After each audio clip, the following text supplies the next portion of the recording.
Invincible Divine Sword Kabanata 14. Bago naghihintay ang gwardya kay Cheng Beibei, inilabas niya ang kanyang espada at biglang sinaksak si Yang Xiaotian. Hindi inaasahan ng lahat na si Cheng Beibei ay makakagawa ng biglaang pagbaril laban kay Yang Xiaotian. At sa gate ng main house ng Shenzhen City.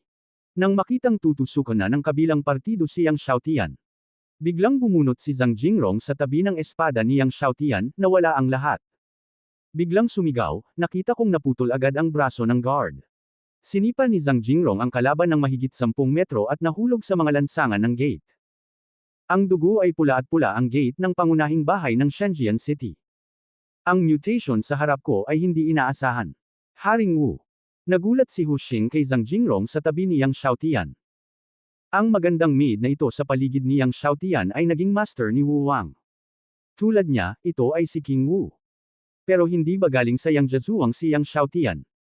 Si Yang Ming, ang pinakamalakas sa Yang Jezuang, ay congenital 5 pa lang. Paano magiging master ng Wu Wang si Yang Xiaotian? Paano niya na-recruit ang isa't isa? Mahirap malaman na kahit ito ang pangunahing bahay ng Shenzhen City, mahirap mag-recruit ng martial arts realm.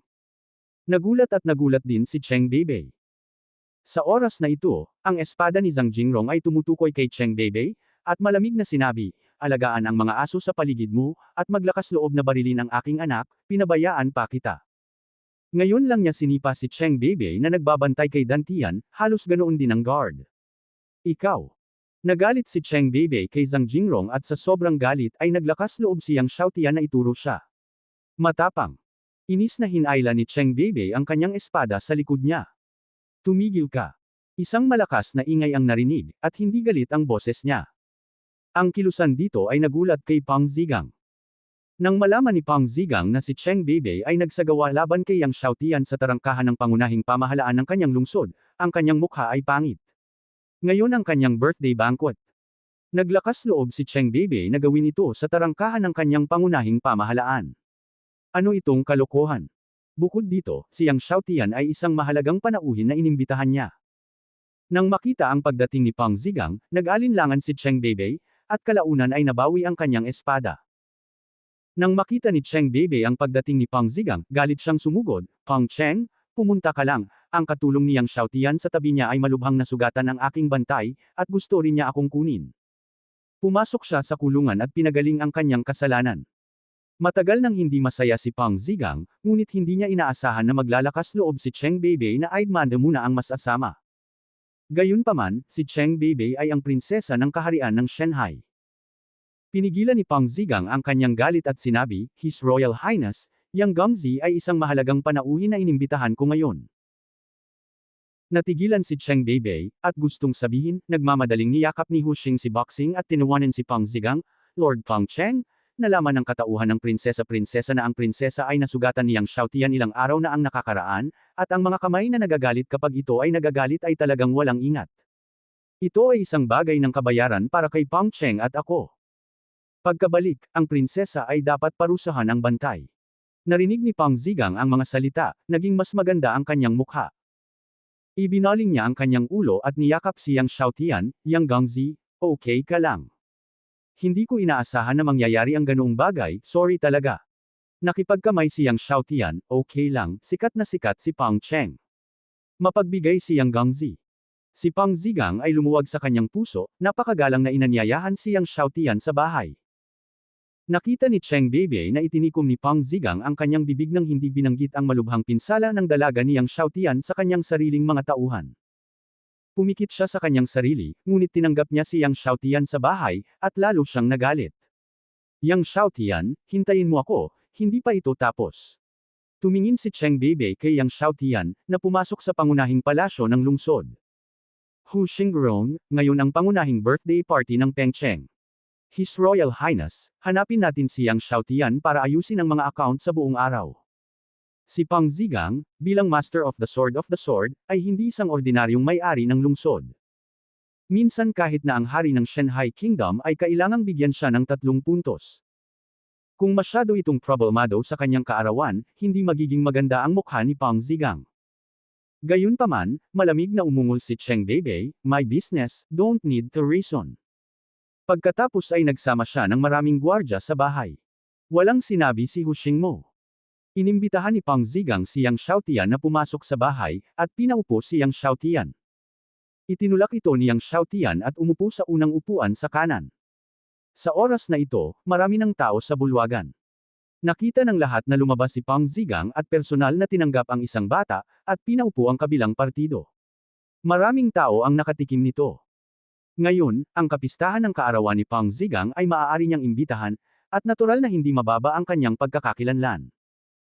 Isang berdeng roba na nakaupo sa ikaapat na upuan sa kanang bahagi ay nagtanong kay Yang Xiaotian at hindi komportable na nagtanong, sino ang batang ito? Walang pagkakamali, isa, 619,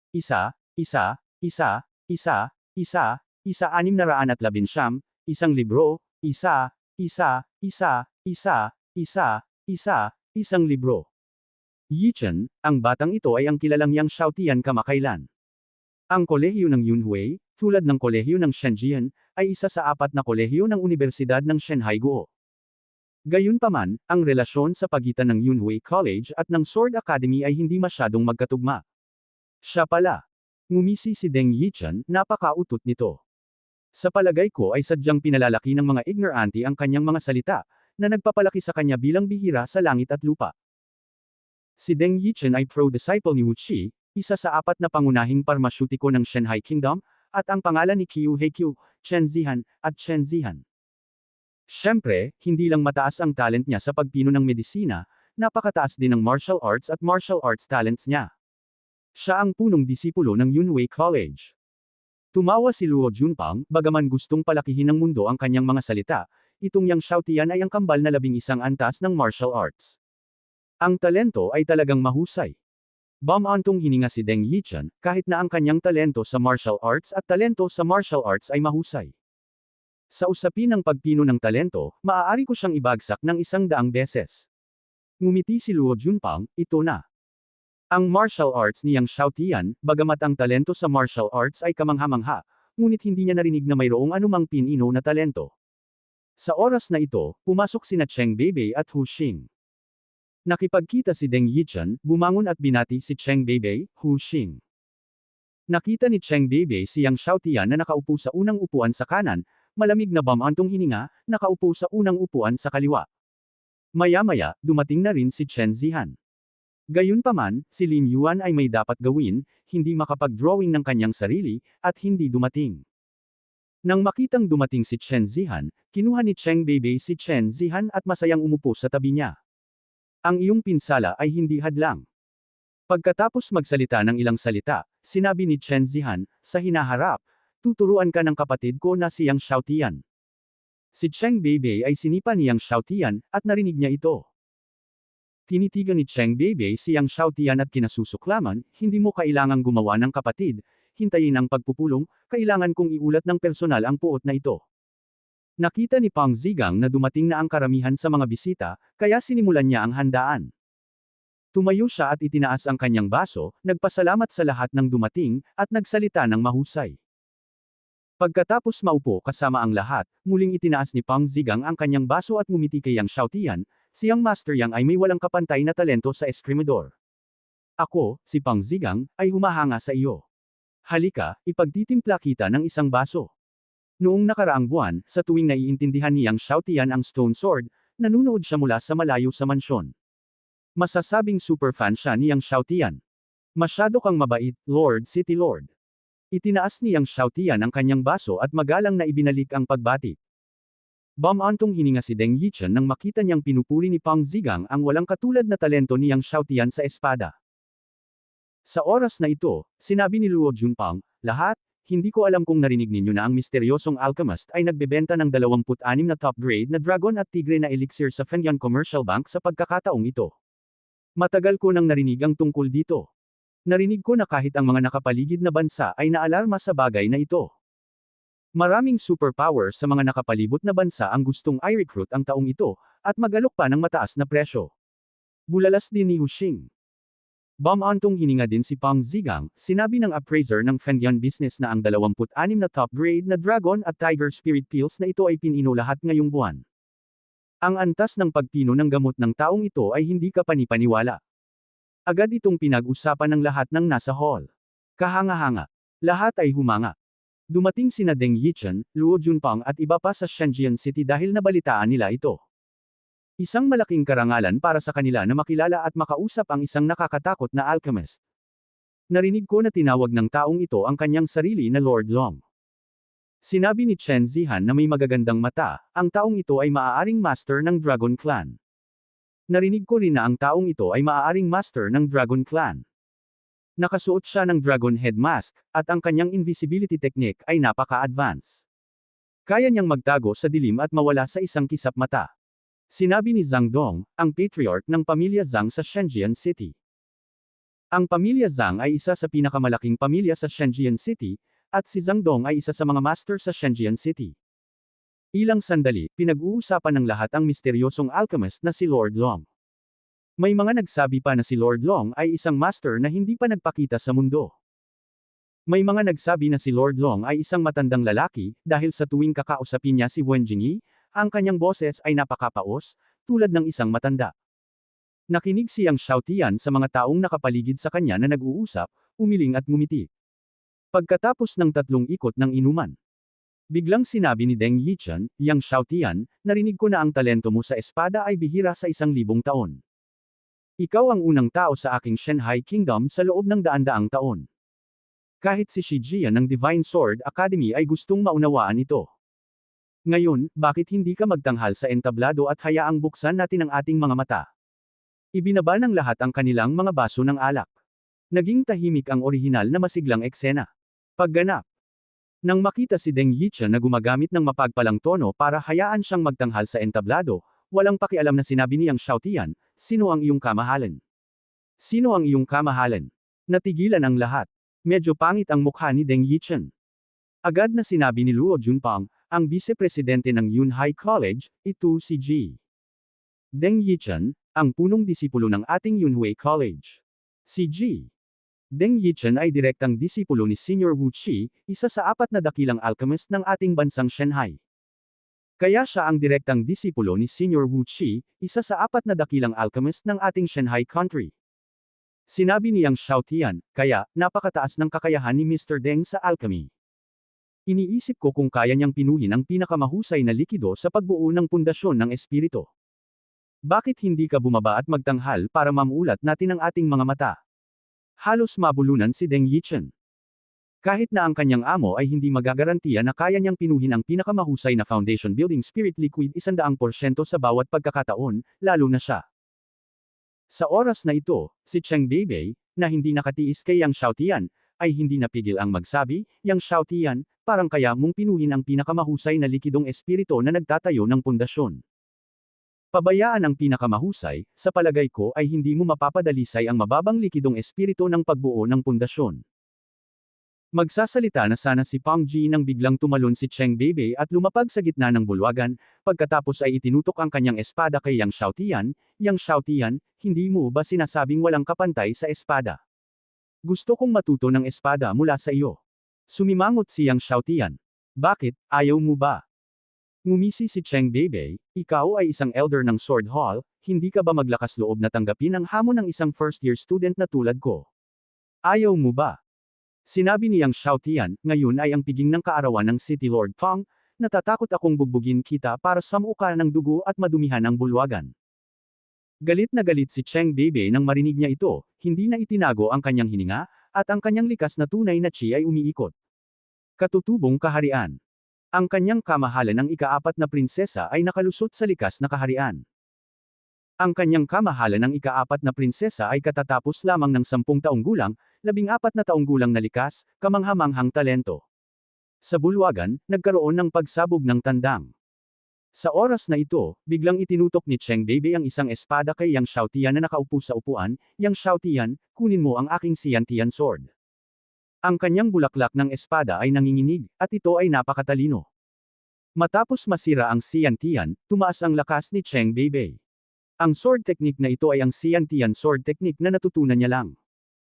Walang pagkakamali, isang pangungusap, isang post, isang nilalaman, isang anim, isang siyam, isang libro, isang bar. Kumpiyansa siyang matatalo ng espadang ito si Yang Xiaotian. Hindi nagtagal, ang espada ni Cheng Beibei ay tumusok sa harap ng mukha ni Yang Xiaotian.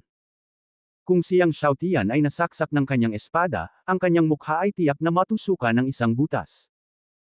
Pipigilan na sana siya ni Pang Zigang, ngunit biglang, si Yang Xiaotian, na nakaupo, ay nagtaas ng kamay at ikinapit ang dulo ng espada ni Cheng Beibei gamit ang dalawang daliri.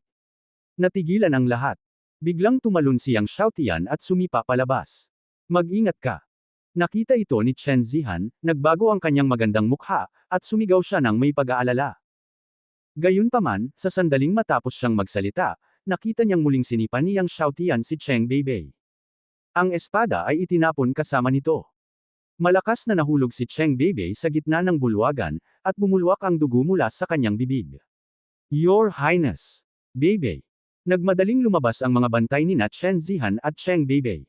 Natigilan ang lahat. Malinaw, walang inaasahan na si Cheng Beibei ay masisipa. Kahit na ang talento ni Yang Xiaotian sa swordsmanship ay kamangha-mangha, ang talento sa swordsmanship ay isang bagay at ang lakas ay isa pa. Si Yang Xiaotian ay nagsasanay lamang sa maikling panahon, ngunit si Cheng Beibei, na nasa likas na kaharian, ay hindi nakatiis ng kahit isang galaw mula sa kanya. Maging si Pang Zigang ay nagulat. Ngayon lang, gumawa si Yang Xiaotian, at malinaw na ito ang ikasampung antas ng nakuhang lakas, ngunit si Cheng Beibei ay pinalayas pa rin. City Lord Pang, pasensya na, ginawa kong madumi ang bulwagan. Sabi ni Yang Xiaotian kay Pang Zigang.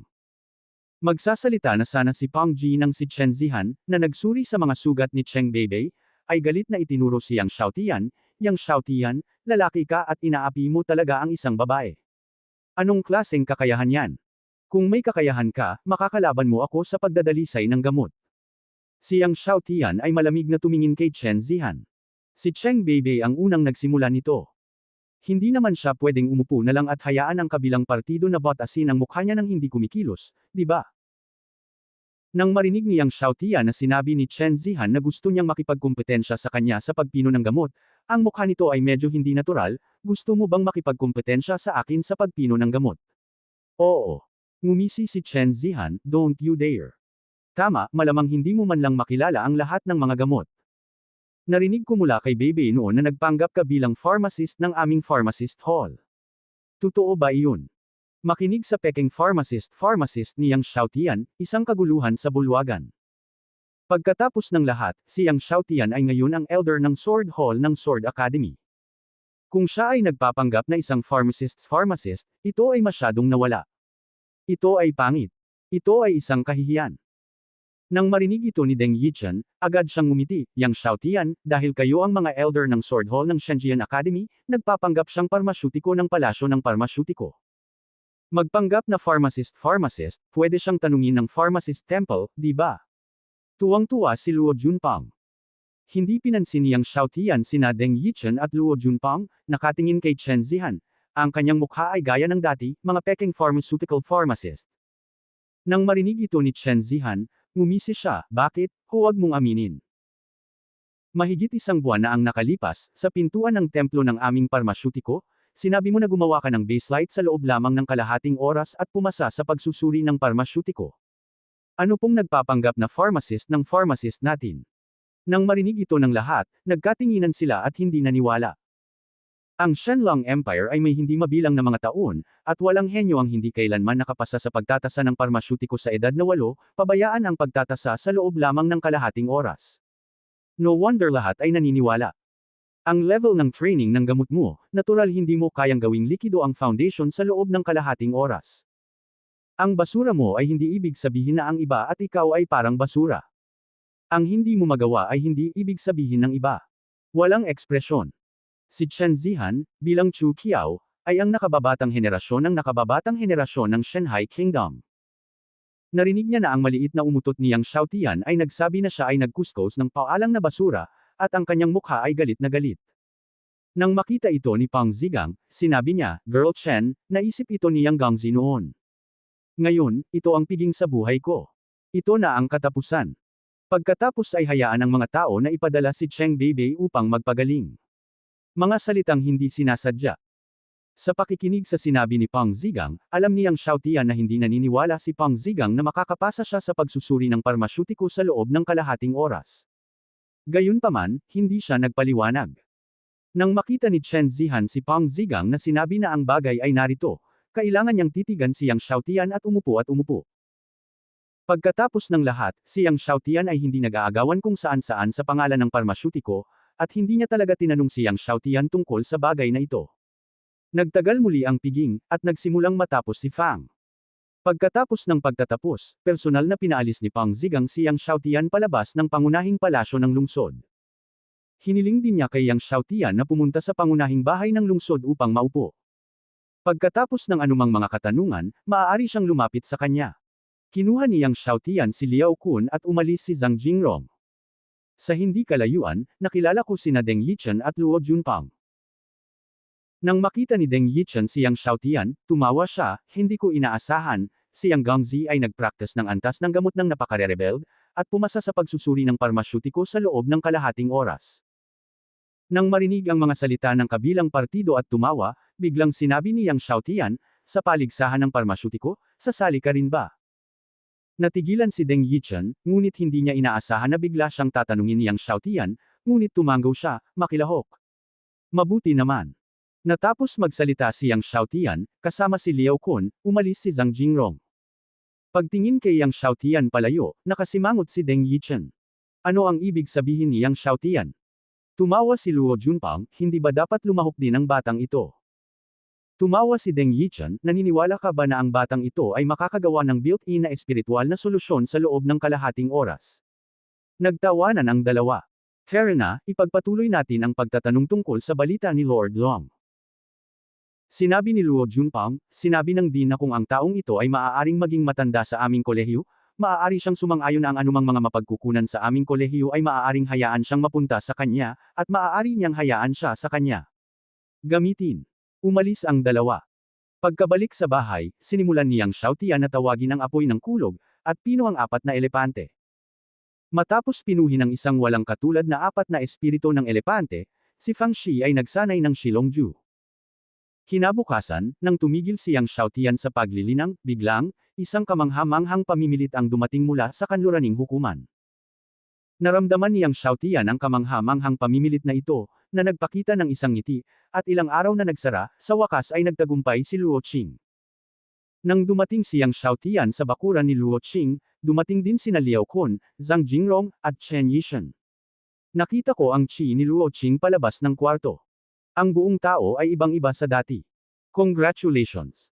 Lumapit sina Liao Kun at Zhang Jingrong at binati si Luo Qing.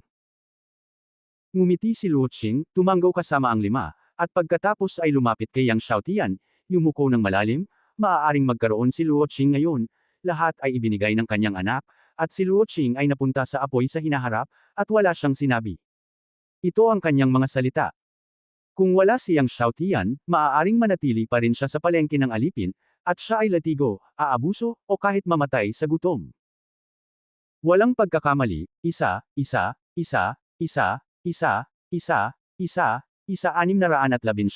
isang libro, isang libro. Tumanggaw si Yang Xiaotian kay Luo Qing, maaari kang magkaroon ngayon, ngunit pati na rin ang iyong mga pagsisikap. Sinundan siya ni Luo Qing ng higit sa 1 buwan at nagtrabaho ng husto araw-araw. Tumingin siya sa kanyang mga mata. Gayunpaman, bagamat nalampasan mo ang Wuzong, hindi ka dapat magpahinga at magsikap na masira ang sitwasyon ng martial arts sa lalong madaling panahon. Tumawa si Yang Xiaotian. Ang estado ng martial arts. Nagulat ang buong katawan ni Luo Qing, at ang kanyang mga mata ay agad na naging matigas. Sinabi niya kay Yang Xiaotian, anak, makatitiyak ka, dapat magsumikap si Luo Qing na makalusot sa larangan ng martial arts sa lalong madaling panahon, at para sa manugang na lalaki sa harap ng anak. Noong nakaraan, hindi siya nang ahas na isipin ang sitwasyon ng emperador, ngunit ngayon kay Yang Xiaotian, na may merito na emperador na gawa sa kahoy ni Yang Xiaotian, ang martial arts realm ay hindi na maabot. Narinig ni Liao Kun at Zhang Jingrong na sinabi ni Luo Qing na sisirain niya ang sitwasyon ng martial arts sa lalong madaling panahon. Nagkaroon din siya ng malakas na lindol sa loob. Bilang pangunahing disipulo ng Red Sword Son, syempre, naunawaan nila ang kahalagahan ng larangan ng martial arts. Sa oras na ito, sinabi ni Yang Xiaotian kina Liao Kun, Zhang Jingrong at ang iba pang 5 tao, mayroon kang magagandang talento. Pumili ako ng ilang pagsasanay para sa iyo na sanayin. Sa iyong mga talento at mga pagsasanay na ibinigay ko sa iyo, magagawa mong masira ang kaharian ng Martial Emperor sa hinaharap. Pagkatapos ay binigyan niya ng ehersisyo ang bawat isa kina Liao Kun, Zhang Jingrong at ang iba pang 5 tao. Si Liao Kun, Zhang Jingrong at ang iba pang 5 tao ay labis na nasasabik pagkatapos matanggap ang mga pagsasanay. Salamat, Ginoo. Dadaan kami sa mga bundok ng mga espada at sa dagat ng apoy para sa iyo sa hinaharap. Si Liao Kun at ang iba pang 5 tao ay yumuko ng malalim. Nakipagkamay si Yang Xiaotian at ngumiti, kailangan mo akong pagsilbihan sa hinaharap. Pagkatapos ay pinunasan niya ang pinakamahusay na foundation building spirit liquid sa lugar at hinayaan sina Luo Qing, Liao Kun at ang iba pang 5 tao na panuurin ito kaagad. Bagamat alam ni Liao Kun at ng iba pang 5 tao na si Yang Xiaotian ay may napakataas na antas ng pagpipino ng gamot, nabigla pa rin sila nang makitang nipino ni Yang Xiaotian ang isang top grade na foundation building spirit liquid sa wala pang isang tasa ng tsaa.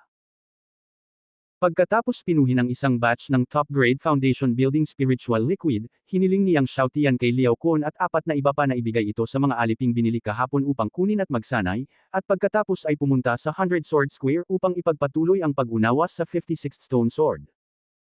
Dahil napino niya ang isang batch ng top-grade foundation building spirit liquid sa umaga, dumating si Yang Xiaotian sa Baijian Square pagkaraan ng ilang sandali. Pagdating niya, inaabangan na ito ng mga guro at estudyante ng Baijian Square. Nang makita ng lahat si Yang Xiaotian na paparating, agad silang natuwa. Nandito na si Yang Shen. May excited na sumigaw. Nandito si Yang Shen, at ang mga sound wave ay biglang tumaas ng sunod-sunod. Ang pananabik at pananabik ng mga tao ay nagpawis kay Yang Xiaotian. Naramdaman ang sigasig ng karamihan, tumanggaw si Yang Xiaotian at ngumiti. Yang Shen, mahal ka namin. Sigaw ng maraming babae sa kolehiyo. Yang Shen, mahal ka rin namin. Sumigaw din ang maraming lalaki sa kolehiyo. Nagkaroon ng goosebumps si Yang Xiaotian sa buong katawan. Nang dumating siya sa ika-56 na espadang bato, hinaranggan niya ang tunog sa labas at nagsimulang isawsaw ang sarili sa mundo ng mga espada. Tulad kahapon, 5 espadang bato lang ang naintindihan ni Yang Xiaotian at tumigil. Dahil late siyang dumating, madilim na nang matapos niyang intindihin ang 5 espadang bato. Tumingin si Yang Xiaotian sa ganap na madilim na kalangitan at nagdalamhati na hindi sapat muli ang oras. Gayunpaman, kapag naintindihan niya ang 100 espadang bato, hindi magiging mahigpit ang oras. Pagkatapos, magkakaroon siya ng mas maraming oras upang pinuhin ang gamot, pinuhin ang mga armas, magbasa ng mga pagsasanay, at magbasa ng iba't ibang mga libro. Pagkatapos bumalik sa bahay, pinino ni Yang Xiaotian ang 2 pang top grade na 4 Elephant Spirit Pills bago nagsimulang magsanay ng Dragon Art. Ang mga araw na ito ng matapang na pagsasanay ay lubos na nagpabuti sa kanyang lakas at siya ay nakalusot sa gitnang yugto ng ika-6 na antas ng katutubo. Kasabay nito, bago mag-practice ng Dragon Art sa bawat oras, kailangan niyang lunukan ang isang subaw ng Heavenly Tribulation Thunder Water. Matapos ang patuloy na paglilinis ng Heavenly Tribulation Thunder Water sa kanyang mga litid at utak, ang lakas at depensa ni Yang Xiaotian ay patuloy na lumalakas, at maging ang flexibility ng kanyang katawan ay patuloy na lumalakas.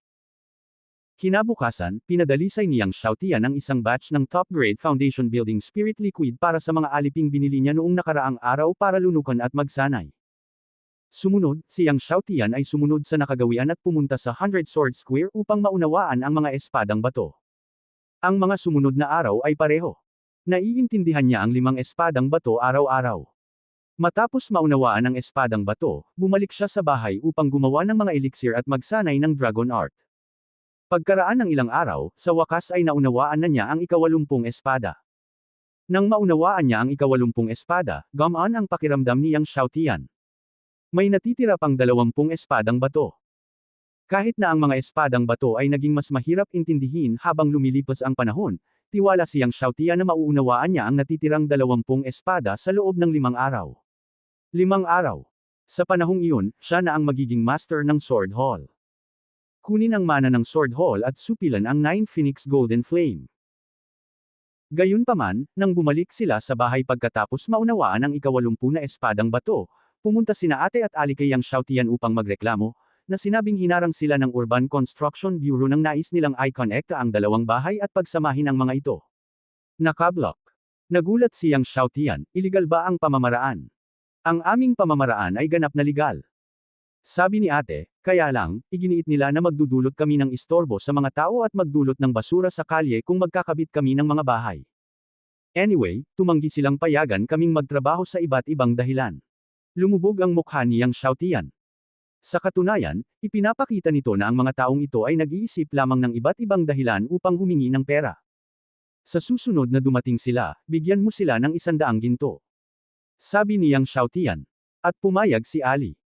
Pagkatapos, hiniling niyang Xiaotian sa dalawa na tipunin ang lahat ng mga alipin at suriin ang paglilinang ng lahat ng mga alipin. Sa suporta ng kanyang top-grade foundation building spirit liquid, lahat ng mga alipin ay nakalusot sa likas na kaharian. Sa makatuwid, hindi kasama si at Ali at ang iba pa, mayroon na siyang 70 likas na kaharian sa ilalim ng kanyang utos. Bagamat hindi marami ang 70 likas na kaharian, sila rin ay isang malakas na puwersa. Dapat mong malaman na ang Black Wind Village sa Xingyu City ay mayroon lamang 14 na likas na kaharian.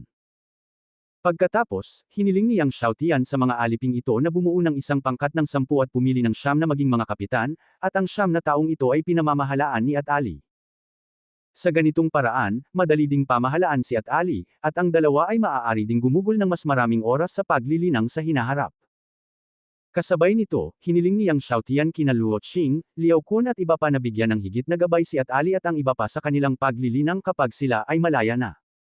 Bagamat si at Ali ay may dugo ng Golden God Clan, ang kanyang pundasyon ay masyadong mahina. Nang gabing iyon, naka-cross-legged siyang Xiaotian sa malamig na jade bed, nilamon ang Heavenly Tribulation Thunderwater, at pagkatapos ay nag-practice ng Dragon Art. Hindi ko alam kung epekto iyon ng Heavenly Tribulation Thunderwater, ngunit ang Black Tortoise Martial Soul at ang Black Snake Martial Soul ay kamakailan lamang ay nagbago ng mas mabilis. Ang Black Tortoise Martial Soul ay hindi lamang mas malaki, ngunit mayroon ding mas maraming misteryosong pattern sa shell nito. Ang Black Snake Martial Soul ay lumaki din ng husto, na may 2 sungay na tumubo sa noo nito at 4 na binti ang tumubo sa ibabang bahagi ng tiyan nito. Nagulat siyang Xiaotian nang makita ang mga pagbabago sa Black Snake Martial Soul. Mula ngayon, ang Black Snake Martial Soul ay hindi na matatawag na Black Snake, kundi isang Black Dragon Martial Soul. Walang pagkakamali, isang post, isang nilalaman, isang anim, isang siyam, isang libro, isang bar. Bukod dito, natuklasan niyang Xiaotian na ang kanyang Black Dragon Martial Soul, ang kaliskis ng itim na dragon ay may misteryosong pattern, na iba sa mga ordinaryong itim na dragon. Dahil dito, mas naging determinado siyang Xiaotian na ang kanyang Black Dragon Martial Soul ay hindi isang ordinaryong itim na dragon. Ngunit, hindi ko alam kung anong uri ng itim na dragon iyon. Napaisip siyang Xiaotian sa kanyang sarili. Kapag mayroon siyang oras sa hinaharap, kakailanganin niyang maglaan ng oras upang pumunta sa Book Pavilion upang suriin ang impormasyon at makita kung gaano karaming mga uri ng itim na dragon ang mayroon sa mundo. Kinabukasan, pumunta siyang Xiaotian sa 100 Sword Square para intindihin ang 81 Stone Sword. Tumingin sina Lin Yong at Chen Yuan kay Yang Xiaotian na parating, kinakabahan, nasasabik at nasasabik. Sa mga araw na ito, dapat silang dumating araw-araw tulad ng mga guro at estudyante ng kolehiyo. Matapos maunawaan ang 4 na espadang bato, umalis siyang Xiaotian sa 100 Sword Square nang makita niyang dapit hapon na. Gayunpaman, nang siya ay bumalik sa bahay, si at Ali ay dumating upang magreklamo muli, na sinabi na pagkatapos ibigay ang pera, ang mga tao mula sa Urban Construction Bureau ay pinigilan pa rin sila, na nagsasabi na ang bawat isa sa kanila ay nangangailangan ng 100 ginto. 100 ginto bawat tao. Nagdilim ang mukha niyang Xiaotian nang marinig niya ito. Ang mga taong ito ay nakakakuha lamang ng ilang ginto bawat buwan. Masyadong maliit ang 100 ginto. Humingi siya ng 700 ginto sa unang pagbubukas. Sobra talaga ang hiniling niya. Ang 700 ginto ay maaaring bumili ng isang maliit na bahay sa ilang maliliit na lungsod. Ibigay mo sa kanila. Pinigil niyang Xiaotian ang kanyang galit at sinabi kay Atali. Kamakailan lamang, kailangan niyang maunawaan ang tibak ng bato at gumawa ng mga tabletas, at walang oras na pakialam sa mga bagay na ito. Bukod dito, ang 700 ginto ay talagang hindi gaanong para sa kanya ngayon. Sa gabi, nagsimulang gumawa ng mga tabletas siyang Xiaotian at magsanay ng Dragon Art. Kinabukasan, patuloy niyang inunawa ang 85 batong espada. Gayunpaman, nang bumalik siya pagkatapos niyang maunawaan ang 4 na espadang bato, sinabi sa kanya ni Atali at ng iba pa na natanggap na ng mga tao mula sa Urban Construction Bureau ang pera, ngunit tumanggi pa rin silang magtrabaho. Sinabi nila na mayroong kabuuang 21 tao sa Urban Construction Bureau. Ang bawat tao ay dapat makakuha ng 100 ginto. Bukod dito, ang kanilang amo ay dapat may tig 1,000 ginto. 100 ginto bawat tao. 1,000 ginto dapat ang amo nila. Galit na galit siyang Xiaotian nang marinig niya ito. 21 tao, iyon ay 2,100 ginto, kasama ang 1,000 ginto mula sa direktor ng Urban Construction Bureau, iyon ay 3,100 ginto. Sa tingin nga ng mga Urban Construction Bureau na ito ay gawa siya sa putik. Ano ang pangalan ng direktor ng Urban Construction Bureau? Malamig na tanong niyang Xiaotian. Lin Chang. Nagmamadaling sinabi ni Art, ngunit siya ang nakababatang kapatid ni Lin Yang, ang punong tagapangasiwa ng City Lord's Mansion. Ang nakababatang kapatid ni Lin Yang, ang punong tagapangasiwa ng City Lord's Mansion ng Shenzhen City. Malamig na sinabi niyang Xiaotian, siya ba ang kanyang biolohikal na kapatid? Oo, biological na kapatid. Hindi na kailangang bigyan sila ng pera. Malamig ang mga mata niyang Xiaotian, bukas, pupunta ako sa Urban Construction Bureau kasama mo. Nakita ni Ali ang galit niyang Xiaotian at hindi na naglakas loob na magsalita pa. Magalang niyang tugon at umalis. Pagkaalis ni At ng iba pa, huminahon siyang Xiaotian at nagsimulang pinuhin ang top grade na 4 Elephant Spirit Peel. Sa mga araw na ito, ang mga materyales para sa pagpino ng 4 Elephant Spirit Peel ay halos naubos na. Bukas, kailangan niyang hilingin kina Liao Kun, Zhang Jingrong at ang 5 pa na lumabas at bumili nito. Di nagtagal, pinino niyang Xiaotian ang top grade na 4 Elephant Spirit Peel. Hindi niya ito iniligpit, bagkus ay diretsyong nilunok. Biglang, ang kapangyarihan ng pinakamataas na grado na 4 Elephant Spirit Peel ay naging isang rumaragasang alon, na patuloy na umaalon patungo sa kanyang 4 na meridian at 8 sisidlan. Mabilis na inikot niyang Xiaotian ang Dragon Art upang pinuhin ang kapangyarihan ng 4 Elephant Spirit Peel.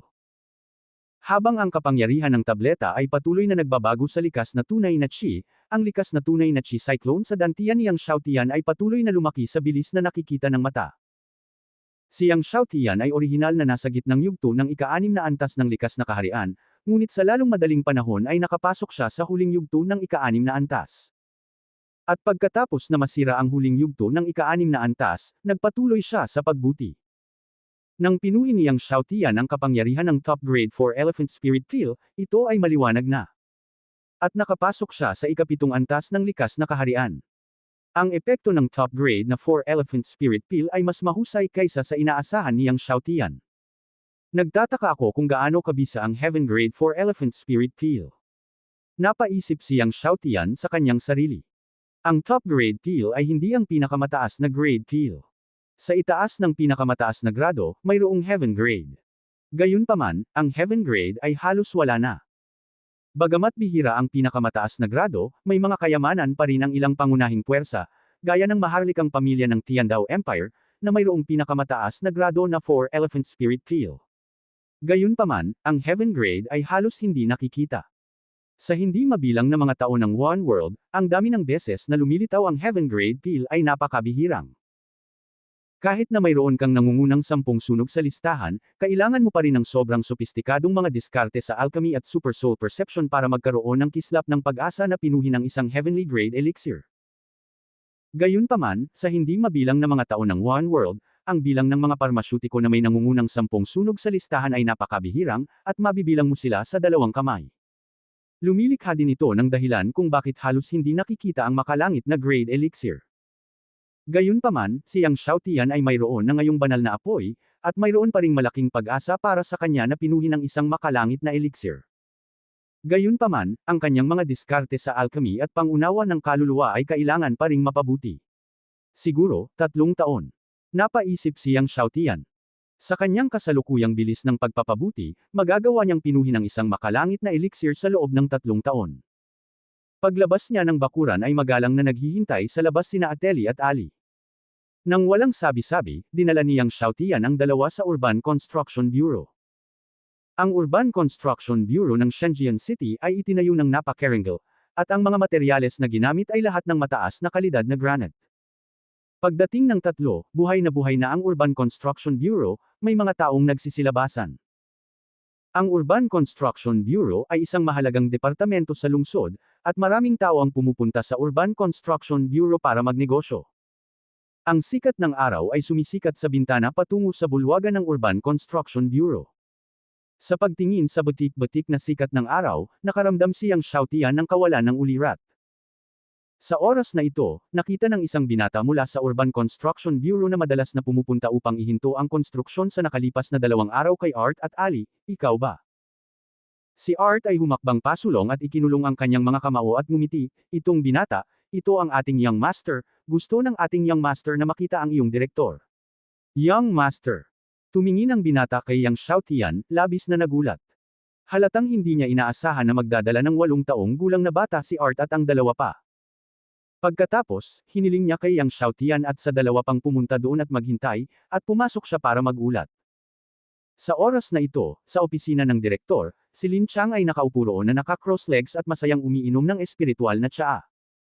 Ang espiritual na tsaa ay ipinadala ng isang pamilya sa lungsod, at talagang masarap ang lasa nito. Ang pag-inom nito ay nagiging komportable at masigla ang buong katawan. Pumasok ang binata upang magulat kay Lin Chang, at sinabi sa kanya ang tungkol kay Yang Xiaotian at ang 2 pang taong darating. Oh, nagdala ka ng 8 taong gulang na bata dito para makita ako. Narinig ito ni Lin Chang, nagdilim ang kanyang mukha, at hinampas niya ang mesa, damn it, nagdala siya ng isang 8 taong gulang na bata upang makita ako, akala niya ay libre ako, sabihin sa kanila na wala ako dito. Sabihin din sa kanila na ipadala ang 3,100 gold sa lalong madaling panahon, kung hindi, hindi na nila iisipin ang construction. Ang binata ay hindi nang ahas na magsalita pa, at lumabas at sinabi kina Yang Xiaotian at Art, wala dito ang aming direktor, bumalik ka, at mas mabuting ipadala mo ang 3,100 ginto sa lalong madaling panahon. Masama ang ugali ng aming direktor. Kung magagalit ka sa kanya, hindi ito magiging 3,100 ginto. Walang pagkakamali, isang pangungusap, isang post, isang nilalaman, isang libro, isang bar. So, kung huli na, kailangan mong taasan ulit ang presyo. Sabi ni Yang Xiaotian sa malalim na boses. Ang binata ay masyadong tamad na mag-aksaya ng oras na makipagtalo kay Yang Xiaotian, at sinabi kay Art, maaari kang bumalik ngayon, pumunta ka ng mabilis, huwag hamarang sa kalsada. Pagkasabi niya nun tumalikod na siya at umalis. Huwag harangan ang kalsada. Tila iniisip ng kabilang partido na silang tatlo ang sumasakop sa kalsada. Nagdilim ang mukha ni Yang Xiaotian. Sa oras na ito, nakaupo si Lin Chang na naka-cross-leg sa opisina, at biglang sumugod ang isang subordinate at sinabing narito si Lord Lin Yang. Ano, paparating na si kuya? Natakot si Lin Chang at mabilis na ibinaba ang kanyang mga paa, bilis, ikaw at ako ay lalabas para batiin siya. Mabilis na naglakad si Lin Chang patungo sa bulwagan at nakita si Lin Yang na nagmamayabang papasok mula sa gate, na sinundan ng 2 City Lord Guard, na napaka-impress. Kuya, anong hangin ang nagdala sa'yo dito? Nagmamadaling umakyat si Lin Chang at nakangiting sinabi. Masayang sinabi ni Lin Yang, masarap ang hangin sa umaga, lumabas ako para maglakad-lakad, dumaan dito, at pumasok para tingnan. Nakahinga si Lin Chang nang marinig niya ito, at ngumiti, kuya, may nakita akong magandang bagay kahapon, nagustuhan mo. Alam niyang pinakagusto ng kanyang kuya ang lahat ng uri ng magagandang jade. Lumiwanag ang mga mata ni Lin Yang, at habang naglalakad siya pasulong, bigla niyang nakita ang isang maliit na figure sa bulwagan. Nang makita ang maliit na figurang ito, nagulat si Lin Yang, at pagkatapos ay tuwang-tuwa, at pagkatapos ay iniwan si Lin Chang at iba pa at naglakad patungo sa maliit na figure. Nagulat si Lin Chang nang makitang bigla siyang iniwan ng kanyang nakatatandang kapatid at ang iba at biglang naglakad patungo sa mga tao na may masayang mukha. Young Master Yang, ikaw ba? Lumapit si Lin Yang sa likod ng maliit na figure at sinabi. Nakita niya si Yang Xiaotian sa piging ng kaarawan ni Pang Zigang ilang araw na ang nakalipas. Ngunit ngayon ay nakatagilid si Yang Xiaotian, at hindi niya makita ang buong mukha ni Yang Xiaotian, kaya hindi siya sigurado kung si Yang Xiaotian iyon. Lumingon si Yang Xiaotian. Nakita ni Lin Yang na si Yang Xiaotian iyon, at ang kanyang mukha ay tuwang-tuwa, kaya si Young Master Yang talaga. Young Master Yang, ako si Lin Yang mula sa City Lord's Mansion, meet Young Master Yang. Pagkatapos ay yumuko siya at sumaludo. Nagulat si Lin Chang nang makitang sumaludo talaga ang kanyang kuya sa isang bata. Para naman sa binata na dati nang humiling kay Yang Xiaotian na kumilos ng mabilis at huwag hamarang sa kalsada, bamuka ang bibig nito at tuluyan na siyang natigilan. Tumingin si Yang Xiaotian kay Lin Yang na nakayuko at nakangiti sa harap niya, Lin Yang, right? Natuwa si Lin Yang nang marinig na tinawag siya ni Yang Xiaotian sa kanyang pangalan, at nagmamadaling sinabi, "Ako si Lin Yang. Nakilala ko si Young Master Yang sa birthday banquet ng City Lord ilang araw na ang nakalipas, at namangha si Lin Yang sa kanyang kagandahan. Hindi ko inaasahan na makikita kita ulit dito ngayon." Pagkatapos ay nagtanong siya ng pansamantala, "Young Master, nandito ka ba para magnegosyo sa Urban Construction Bureau ngayon?" "Oo, negosyo." Tumingin si Yang Xiaotian kay Lin Chang, "Kapatid mo ba itong si Lin Chang?" Nagmamadaling sinabi ni Lin Yang, "Oo, kapatid ko ito." Pagkatapos ay sinabi niya kay Lin Chang sa tabi niya, "Lin Chang, bakit hindi ka pumunta para makipagkita kay Young Master Yang?" Pagkatapos ay sinabi niya, si Young Master Yang ay ang elder ng Sword Hall ng Divine Sword Academy. Elder ng Sword Hall. Nang marinig ito ni Lin Chang, nagulat siya. Agad nakilala kung sino ang batang nasa harapan niya. Yang Xiaotian, ang elder ng Sword Hall ng Divine Sword Academy. Si Yang Shen na nakaintindi ng 10 espada sa isang araw. Si Yang Xiaotian ay nasa kasagsagan na ngayon ng Shenzhen City. Napakataas ng kanyang reputasyon at prestihiyo na halos natatabunan na nila ang iba. Nakilala ni Lin Chang si Master Yang. Nagmamadaling sumulong si Lin Chang at magalang na sinabi. Hindi niya nakita ngayon si Yang Xiaotian sa opisina, kaya hindi niya alam na si Yang Xiaotian ay ang 8 taong gulang na bata na kakasara niya lang ng pinto. Tungkol naman sa binata mula sa Urban Construction Bureau kanina, nang marinig niya na ang bata sa kanyang harapan ay si Yang Xiaotian, nanlambot ang kanyang mga binti at hindi siya makatayo ng maayos. Tumingin si Yang Xiaotian kay Lin Chang sa harap niya at sinabing, si Direktor Lin Chang ay isang iginagalang na tao. How dare I ask you to salute me? Nagbago ang mga mukha ni Lin Chang at Lin Yang nang marinig nilang mali ang tono ni Yang Xiaotian. Sinabi ni Yang Xiaotian kay Lin Chang, gusto kong itanong, ang bahay na binili ko ilang araw na ang nakakaraan, legal ang mga pamamaraan, gusto kong gibain ang partition wall, hinahayaan mong hamarang ang mga tao sa lahat ng paraan, ano ang ibig sabihin nito? Sa puntong ito, hayaang ipakita ni Art kay Lin Chang ang mga legal na pamamaraan. Kinuha ni Lin Chang ang mga dokumento at tiningnan ang mga ito, pagkatapos ay tumawa siya ng tawa, Young Master Yang, ay. Magsasalita na sana si Lin Yang, ngunit muling sinabi ni Yang Xiaotian, gusto mo ng pera, ibibigay ko ito sa iyo. Hindi sapat ang 100 ginto, kaya bibigyan kita ng 700 ginto sa pangalawang pagkakataon. Pagkatapos magbigay ng 700 ginto, dadagdagan ko ito sa 3,100 ginto. Kaka-rating ko lang kay Direktor Lin Chang, at sinabi ng mga nasasakupan mo na wala ka rito, kaya hiniling nila sa akin na ipadala ang pera sa lalong madaling panahon, kung hindi, kailangan nilang taasan muli ang presyo. Gusto kong tanungin si Direk Lin Chang, kailan ang ibig mong sabihin sa lalong madaling panahon? Ang tono ni Yang Xiaotian ay kalmado at ang kanyang mukha ay kalmado. Ngunit ang puso ni Lin Chang ay mabilis na tumibok at ang kanyang mukha ay namutla. Sa oras na ito, sa wakas ay nalaman na niya kung sino si Yang Xiaotian. Sa wakas ay alam na rin niya kung bakit hindi tama ang tono ni Yang Xiaotian. At ang pangit din ng mukha ni Lin Yang.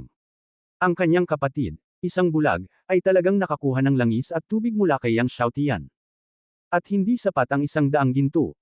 Hindi pa rin sapat ang 700 ginto. Gusto talaga nito ng 3,100 ginto. Sa sobrang galit niya ay nanginig siya, at biglang sinampal si Lin Chang, na naging sanhi ng pagsuray-suray at pag-ungol niya, ikaw na bulag na bastard. Sinampal at nahihilo si Lin Chang. Ang binata mula sa Urban Construction Bureau ay natakot sa sampal ni Lin Yang at nahulog sa lupa. Umiiyak si Lin Chang, kuya, hindi ko alam na si Young Master Yang iyon, hindi ko talaga alam. Conscientious ang langit at lupa, talagang hindi niya alam, kung alam niya, how dare he provoke Yang Xiaotian. Si Yang Xiaotian ay ang masamang Diyos na nang-ahas na si Pain kahit ang ika-4 na prinsesa na si Cheng Beibei. At sinipa niya ito ng 2 magkasunod. Ang bawat oras ay mas mabigat kaysa sa huli. Siya ay isang maliit na direktor ng Urban Construction Bureau, kung ano ang umuto. Gusto niyang umiyak ngunit walang luha. Hiniling din niya sa mga tao na magtanong, sinabi na ang taong bumili ng bahay ay isang dayuhan na bagong lipat sa Shenzhen City. Sino ang nakakaalam na ito ay si Yang Xiaotian, ang masamang Diyos?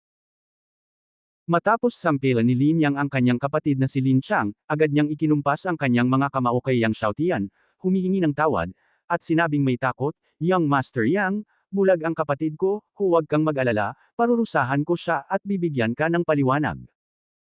Sa madaling salita, siya ang punong tagapangasiwa ng City Lord's Mansion, at para sabihin, isa lang siyang lingkod sa ilalim ni Pang Zigang. Kung alam ito ng City Lord Pang Zigang at alam na talagang pinagsasamantalahan ng kanyang kapatid si Yang Xiaotian, malamang nabalatan niya ito at ang kanyang kapatid. Hindi mo na kailangang magpaliwanag sa akin. Umiling si Yang Xiaotian at hindi na nagtagal, umalis kasama si Ali at ang iba pa. Ipinadala ni Lin Yang at Lin Chang si Yang Xiaotian sa labas ng Urban Construction Bureau. Sa pagtingin sa figure ni Yang Xiaotian na papalayo, biglang umiyak si Lin Yang at sinabing, tapos na. Nagsumikap ako ng maraming taon, at tapos na ang lahat. Nakita ni Lin Chang ang hitsura ni Lin Yang at nahihiyang sinabi, Kuya, hindi naman masyadong seryoso, di ba? Galit na tumawa si Lin Yang, hindi naman ganoon kaseryoso. Tiyak na malalaman ng City Lord ang tungkol dito. Lubos na pinahahalagahan ng City Lord si Yang Xiaotian at naniniwala na si Yang Xiaotian ang tiyak na magiging #1 master ng ating Shanghai Kingdom sa loob ng 10 taon. Kung alam niyang naglakas loob kang pagsamantalahan si Yang Xiaotian, ano sa tingin mo ang gagawin niya sa iyo? Walang pagkakamali. Ang pagtanggal sa iyo ay ang pinakamagaan na parusa. Kung sa tingin niya ay pinahintulutan kita na gawin ito, natatakot ako na matuklasan niya ang aking balat sa bawat layer. Bumagsak si Lin Chang sa lupa sa takot. Pagkabalik ni Yang Xiaotian, hiniling niya kina Liao Kun, Zhang Jingrong at ang 5 pang iba na bumili ng mga panggamot na materyales para sa pagdadalisay ng 4 Elephants Elixir, at sabay na hiniling sa 5 na bumili ng 110 alipin sa tuktok ng ika-10 antas ng nakuhang kaharian. Bilang karagdagan, hayaan si Art at ang 2 pang pabilisin ang pagbabago ng 3 bahay. Pagkatapos, pumunta si Yang Xiaotian sa Baijian Square upang intindihin ang Stone Sword. Nang makita ng mga guro at estudyante sa Baijian Square si Yang Xiaotian na paparating, agad silang sumigaw, Yang Shen. Muling tumaas ang sound waves. Nitong mga nakaraang araw, sa tuwing darating si Yang Xiaotian, sisigawan ng mga estudyante si Yang Shen, na naging ugali na. Tumango si Yang Xiaotian at ngumiti sa lahat, pagkatapos ay lumapit sa 89th Stone Sword at nagsimulang umintindi. Ang sumunod na 2 araw ay ganoon din. Di nagtagal, 3 araw na. Nang dumilim na ang gabi, nang matapos na maunawaan ni Yang Xiaotian ang ika-100 Stone Sword, biglang, ang sword energy ng 100 swords ay pinakawalan ng sabay, at ang sword energy ng iba pang stone sword sa 100 sword square ay tumataas din sa langit. Ang liwanag ng sword energy ay nagpapaliwanag sa buong Divine Sword City. Ang kababalaghan ng 100 sword na sabay na nagpaputok ay nagulat sa lahat ng mga guro at estudyante sa Divine Sword City. Nakita na nila ang sword energy ng mga stone sword, ngunit ito ang unang pagkakataon na makita ng lahat ang kamangha-mangha ng 100 sword na sabay na pumutok. Walang inaasahan na pagkatapos na maunawaan ang 100 espadang bato, ang 100 espada ay papaputok ng sabay-sabay. Dahil wala talagang record. Si Yang Xiaotian ay nakatayo sa harap ng 100 stone sword, ganap na nakalubog sa mundo ng mga espada, naramdaman ang sword energy ng 100 swords, sa sandaling ito, bigla niyang naintindihan. Ang 100 stone swords, ang bawat set ng sword techniques ay hindi single, ngunit konektado sa isa't isa.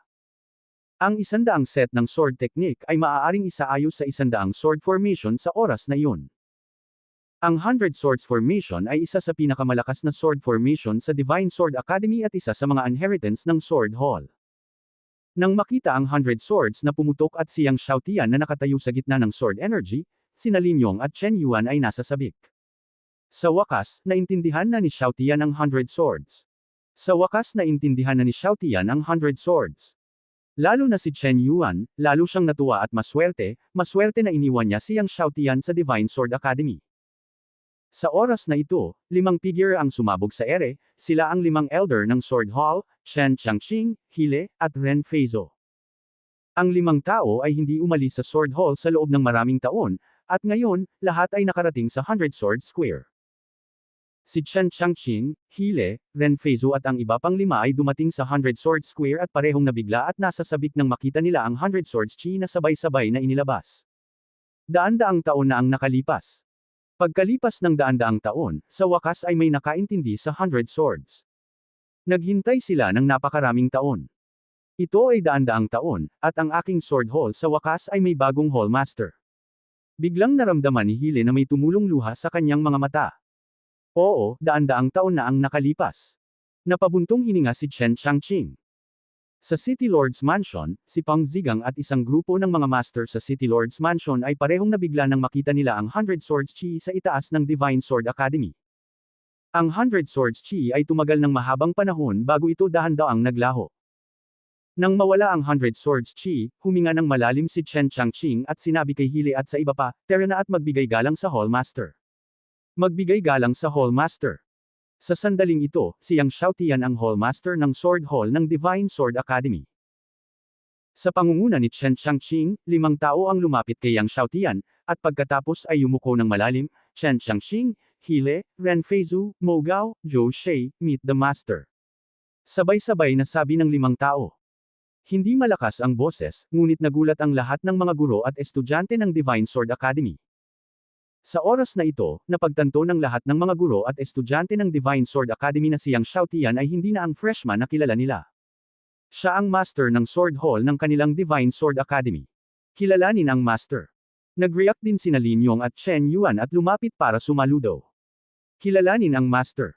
Napayuko ng malalim ang lahat ng guro at estudyante ng akademya. Sinulyapan niyang Xiaotian ang lahat, tumango, at pagkatapos ay sinabi kay Chen Changqing at sa 5 pa, "Elder Chen, pumunta tayo sa Sword Hall." Ang paggamit ng Thunder Tribulation Divine Fire upang pinuhin ang gamot ay talagang sobrang nakakapagod, at ito ay nakakapagod sa bawat oras. Kung susukuhan niya ang 9 Phoenix Golden Flame at gagamitin ang 9 Phoenix Golden Flame para pinuhin ang gamot, hindi ito nakakapagod. At ang 9 Phoenix Golden Flame ay maaari ding pinuhin ang mga top-grade na table task. Alam ni Chen Changqing at ng iba pang 5 na iniisip ni Yang Xiaotian ang tungkol sa 9 Phoenix Golden Flame.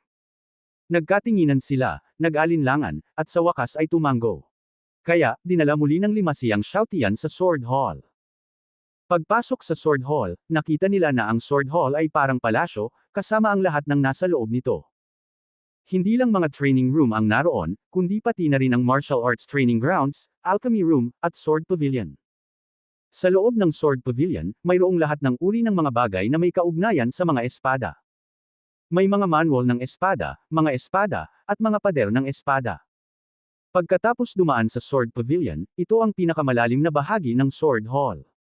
Sa harap ng pinakamalalim na bahagi ng sword hall, mayroong isang parisukat. Sa itaas ng parisukat, lumulutang ang 9 na gintong phoenix na may apoy sa buong katawan. Ito ang 9 Phoenix Golden Flame, na nireranggo sa ika-9 sa listahan ng kakaibang apoy. Sinundan ni Yang Xiaotian si Chen Changqing at ang 5 pa sa plaza, at nagliwanag ang kanyang mga mata nang makita niya ang 9 Phoenix Golden Flame na lumulutang sa itaas ng square. 9 Phoenix Golden Flame, hindi masama ang hugis na ito. Palace Master, ang 9 Phoenix Golden Flame na ito ay sobrang mapang-api at makapangyarihan.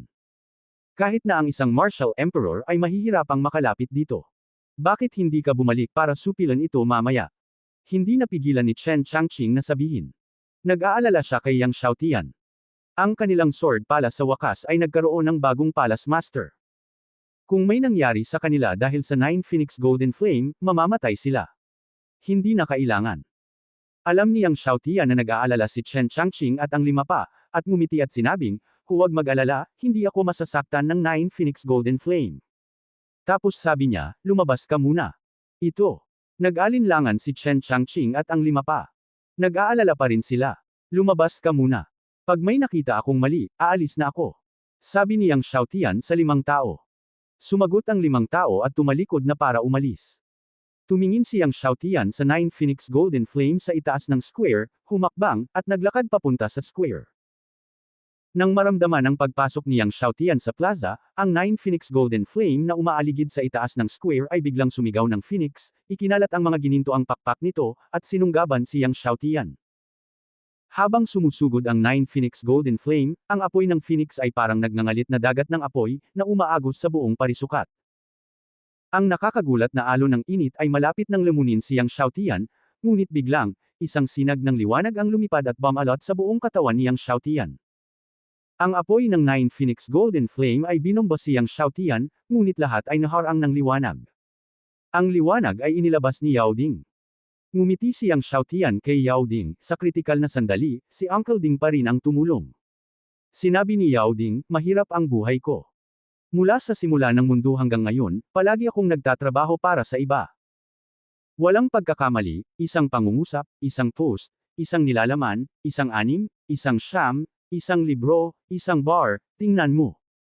Mula sa simula ng mundo hanggang ngayon. Nabulunan siyang Xiaotian.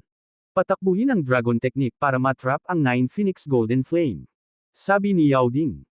Siyang Xiaotian ay bumalik sa kanyang katinoan, at sa isang pitik ng kanyang mga kamay, 14 na True Dragon Chi ang lumipad palabas at sinalsal ang 9 Phoenix Golden Flame.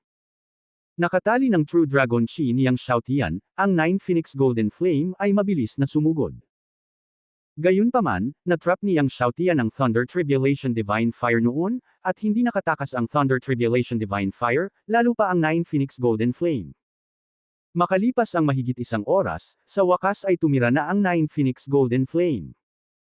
Sinimulan niyang Xiaotian na gamitin ang Fire Control Technique, sunod-sunod na naghahadjust ng apoy, at sumanib sa 9 Phoenix Golden Flame. Makalipas ang mahigit isang oras, naghihintay sa labas sina Chen Changqing, Hile, Ren Feizo at ang 5 pa. Nang makitang matagal nang hindi lumalabas siyang Xiaotian, lalo silang nag-alala. Walang gumagalaw sa loob ng mahabang panahon, dapat ba tayong pumasok at tingnan? Nag-aalalang sabi ni Hile. Ngunit hiniling ng Palace Master na maghintay tayo sa labas. Nag-alinlangan si Ren Feizo. Ngayon na. Kung may mangyari sa Palace Master, paano natin ipapaliwanag sa ating mga ninuno? Nag-aalalang sabi ni Hile. Pumasok tayo at tingnan natin. Nag-isip si Chen Changqing. Nang papasok na si Chen Changqing at ang 5 pa, nakita nila siyang Xiaotian na papalabas. Si Chen Changqing at ang iba pang 5 ay nakahinga ng maluwag nang makitang ligtas at maayos siyang Xiaotian. Buti naman at ayos na ang Palace Master. Papasok pa lang tayo. Ngumiti si Chen Changqing at sinabi, Palace Master, huwag mawalan ng pag-asa. Sa iyong talento, dapat mong masupol ang 9 Phoenix Golden Flame sa loob ng 10 taon.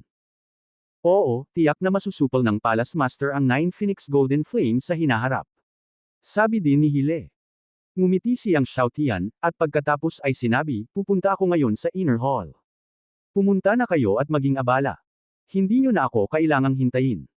Ang Sword Hall ay nahahati sa panlabas na bulwagan at ang panloob na bulwagan. Tanging siyang Xiaotian lamang ang maaaring pumasok sa panloob na bulwagan, at ang mana ng Sword Hall ay nasa panloob na bulwagan din. Sumagot si Chen Changqing at ang 5 pa. Tumalikod siyang Xiaotian at naglakad patungo sa Inner Hall. Pagkaalis niyang Xiaotian, si Chen Changqing at ang iba pang 5 ay naglakad patungo sa plaza kung saan natrap ang 9 Phoenix Golden Flame. Gayunpaman, nang dumating ang 5, tumingin sila sa bakanteng plaza at natigilan. Saan napunta ang 9 Phoenix Golden Flame? Ilang sandali pa ay hindi nag-react si Hile at sinabing. Pagkatapos niyang magsalita, nakita niyang si Chen Changqing at ang iba pa ay hindi pangkaraniwang tahimik. May naisip si Hile at natatawang sinabi, maaari kaya ang Palace Master. Palace Master, matagumpay itong nasupil. Sabi ni Chen Changqing pagkaraan ng mahabang panahon. Siyam na Phoenix Golden Flame, ika-siyam sa listahan ng mga kakaibang apoy, ay hindi masusupol kahit na sa pagkakaroon na nalampasan ng Martial Emperor, ngunit nasakop ng kanilang Palace Master. Sa oras na ito, dumating siyang Xiaotian sa pintuan ng panloob na bulwagan. Ang pinto ng panloob na bulwagan ay sarado, at mayroong hindi mabilang na mga pattern ng espada sa pinto. Pinagmasdan ito niyang Xiaotian saglit, iwinagayway ang kanyang mga kamay, at inilabas ang sword energy ng 100 Stone Sword. Biglang bumukas ang liwanag ng sword pattern, at dahan-daang bumukas ang pinto ng Inner Hall. Nang bumukas ang pinto ng Inner Hall, isang malaking bulwagan ang lumitaw sa harap niyang Xiaotian. Ang bulwagan ay libu-libong metro kwadrado, at ang sahig ay gawa sa may kantab na itim na bakal na bato. May malaking aparador sa kaliwang dingding, at lahat ng uri ng espada ay nakasabit sa kanan. Lumapit siyang Xiaotian at tumingin sa mga libro sa aparador. May mga lihim ng espada, kasanayan, manual sa boxing, at mga diskarte sa palad, ngunit ang mga pangunahing ay mga diskarte sa espada. Ang pinakamababa sa mga martial arts na ito ay likas na nangungunang martial arts. Marami ang mahiwagang kapangyarihan. Gayunpaman, tanging ang malalakas na lalaki sa Martial King Realm ang maaaring magsanay ng mahiwagang kapangyarihan. Ang mga sword technique na ito at mahiwagang kapangyarihan ay ang mga sikreto ng Divine Sword Academy. Matapos ang casual na pag-ikot sa mga sword technique at martial arts na ito, pumunta siyang Xiaotian sa stone table sa itaas na kaliwang sulok ng hall. Sa mesang bato, may ilang libro. Binaliktad ni Yang Xiaotian ang mga ito at nalaman na sila ay mga sulat kamay na tala ni Cao Shan, ang nagtatag ng Divine Sword Academy. Gayunpaman, ang nilalaman sa loob ay nagulat kay Yang Xiaotian. Sapagkat ang nilalaman ng mga tala ni Cao Shan ay pawang may kaugnayan sa 10 malalaking espada. Binanggit pa niya ang Tungtian Sword at Tungtian Sword Technique. Bilang karagdagan sa Tungtian Sword, ang iba pang 9 na mahusay na espada ay inilarawan din. Halimbawa, ang mga katangian at kapangyarihan ng 10 dakilang espada. Sa kanila, ang Sword of Eternal Night ay inilarawan sa pinakadetalye. Dahil ito ay nauugnay sa 10 mahusay na espada, binasa ito ni Yang Xiaotian ng maingat at walang pinalampas na pahina. Matapos basahin ni Yang Xiaotian, isinara niya ang libro at ang kanyang puso ay nasa kaguluhan. Hindi ko inaasahan na magkakaroon ng ganoong pananaliksik si Cao Shan sa 10 mahuhusay na espada. Ayon sa kanyang sinabi, ang Sword of Eternal Night, isa sa 10 mahusay na espada, ay malamang na nasa Death Sword Tomb. Libingan ng Death Sword. Sabi ni Yang Xiaotian sa sarili. Ang Death Sword Tomb ay nasa loob ng teritoryo ng Dragon Empire. Gayunpaman, ayon kay Cao Shan, ang Death Sword Tomb ay isang lugar kung saan inililibing ang mga espada, inililibing ang hindi mabilang na mga master ng espada at hindi mabilang na sikat na mga espada. Ngunit ang Death Sword Tomb ay lubhang mapanganib. Kahit sino pa ang pumasok sa Death Sword Tomb, hindi sila makakalabas ng buhay. Anyway, lahat ng pumasok ay nawala. Sa loob ng hindi mabilang na mga taon, maraming tao ang pumasok sa Death Sword Tomb na may isang flock mentality upang makahanap ng mga espada o walang katulad na mga manual ng espada, ngunit walang pagbubukod, walang sinuman ang makakalabas sa libingan ng espada. Master Ding, sigurado ka ba sa Death Sword Tomb na ito? Sabi ni Yang Xiaotian. Anong Death Sword Tomb? Hindi ko pa narinig. Sinabi ni Yao Ding, gayunpaman, gaano man ito kapanganib, hindi ito maaaring maging kasing delikado ng kalaliman ng kasalanan. Pumunta tayo doon kung may pagkakataon. Bagamat hindi niya alam kung ano ang pinag-uusapan ng Abyss of Sin Yao Ding, nagkaroon siyang Xiaotian ng bottom line sa kanyang puso matapos marinig ang sinabi ni Yao Ding. Ang Death Sword Tomb, maaari kang pumunta at subukan ito sa hinaharap. Paglabas ng inner hall, nakilala ni Yang Xiaotian sina Chen Changqing, Hile at ang 5 pa. Nakilala muli ng 5 tao si Yang Xiaotian na may halong damdamin. Ang iba't ibang mga sunog ay bihira, at kahit sino ang maaaring sumupil sa iba't ibang mga apoy, ito ay isang mahusay na bagay. Kung masusupol mo ang iba't ibang sunog sa top 100 ng iba't ibang listahan ng sunog, tiyak na magugulat ang lahat ng bansa. Hindi banggitin ang pagsupil sa iba't ibang sunog sa nangungunang 10 ng iba't ibang listahan ng sunog. Kung masusupol mo ang nangungunang 10 ng iba't ibang listahan ng sunog, tiyak na isa kang malaking boss sa mga malalaking boss. Palace Master, paano kung nakatira ka sa Sword Palace sa hinaharap? Sabi ni Chen Changqing kay Yang Xiaotian. Ngayong si Yang Xiaotian ay ang Palace Master ng Sword Palace, kailangan niyang isaalang-alang ang kaligtasan ni Yang Xiaotian. Hindi na kailangan. Umiling si Yang Xiaotian. Ngayong nakalusot na si Luo Qing sa Wuzong, hindi mahina ang puwersang proteksyon sa paligid niya. Siyempre, sa lakas niya ngayon, hindi ganoon kadali para sa iba na patayin siya. Nang marinig ito, hindi nang ahas si Chen Changqing na pilitin si Yang Xiaotian, at sinabing, paano kung sundan natin ang Palace Master sa hinaharap? Mamaya na. Ngumiti si Yang Xiaotian. Kahit na hindi niya alam ang tunay na lakas ni Chen Changqing at ng iba pang 5, bilang mga elder ng Sword Palace, ang 5 ay tiyak na hindi mahina. Kapag kaharap ang Tuo Luo sect sa hinaharap, hindi maiiwasan na kumilos ang 5 tao. Biglang tinanong ni Yang Xiaotian si Chen Changqing, Elder Chen, alam mo ba ang balita ng iba pang kakaibang sunog? Para sa kakaibang apoy at banal na apoy, natural na ayaw niya ng masyadong marami, the more the better. Bagamat pinag-aaralan ni Chen Changqing ang kakaibang apoy, maaaring alam niya ang lokasyon ng iba pang kakaibang apoy. Natigilan si Chen Changqing at nagsabi, alam ko, ngunit Hall Master, ang kakaibang apoy ay nagtataboy sa isa't isa, at halos walang sinuman ang makakakontrol ng 2 kakaibang apoy sa parehong oras. Walang pagkakamali, isang post, isang nilalaman, isang anim, isang siyam, isang libro, isang bar, tingnan mo. Ang bawat uri ng kakaibang apoy ay may iba't ibang kapangyarihan at nagtataboy sa isa't isa. Kung 2 uri ng kakaibang apoy ang sabay na dinala sa katawan, ito ay lubhang mapanganib. Kapag ang 2 uri ng kakaibang apoy ay nawala sa kontrol, sila ay sasalungat ng mga kakaibang apoy. Hindi bababasa, ang mga meridian ay masisira, ang dantian ay masisira, at ang pinakamasama, ang kamatayan ay magaganap. Ngumiti si Yang Xiaotian at sinabi, okay lang. Kung hindi ko makontrol, hindi ko pipilitin.